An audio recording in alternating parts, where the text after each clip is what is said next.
চলো তোমাদের সাথে তো অনেকদিন মিনি ব্লগ শেয়ার করা হয় না, আজকে সেটাই শেয়ার করব। তা হ্যালো এভরিওয়ান, কেমন আছো তোমরা? আশা করি তোমরা সবাই ভালো আছো আর আমরাও খুবই ভালো আছি। আর হ্যাঁ, আমার ভিডিও তোমাদের কেমন লাগে অবশ্যই আমার কমেন্টে জানাবে, তাহলে আমারও ভালো লাগবে। দেখো সকালে উঠেই আমি আমার যেটা কাজ, এই যে টিভিটা ছাড়ার পরেই আমি গান দেবো। গানটা না ছাড়লে আমার কাজ করতে এতদিন ভালো লাগে না।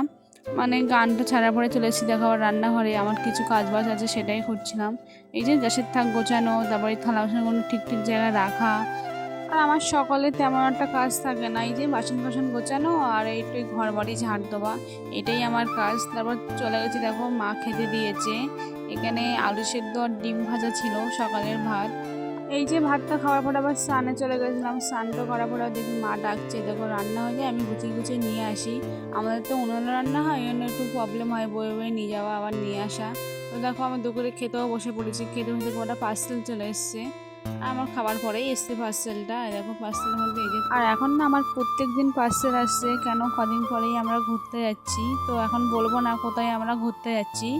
মানে আর কিছুদিন পরেই আমরা সবাই মিলে ঘুরতে যাব, সেখানে গিয়েই বলবো আমরা কোথায় যাচ্ছি ঘুরতে। তো দেখো তারপর ঘুমিয়ে পড়েছিলাম বিকালে, ওই যে ঘুমিয়ে তুলে দেখছি আবার ঝড় ঝড় থেমে যাওয়ার পরেই দেখো আবার গরম গরম চা বানিয়ে দিলাম।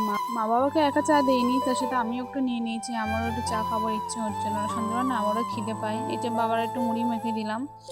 ভাই আবার আবদার করলো কি চাউমিন খাবে, আর বৃষ্টি পড়লেই মানে চাউমিন আমাদের বাড়িতে। তো দেখো আমি আবার চাউমিন সব কিছু জোগাড়ও করে নিয়েছি, চাউমিনটা বসিয়েও দিয়েছি। আর দেখো এদিকে আমার চাউমিনটা হয়ে গেছে। তাহলে আজকে এই অবধি, আবার কোনো ভিডিও দেখা হচ্ছে তোমাদের সাথে।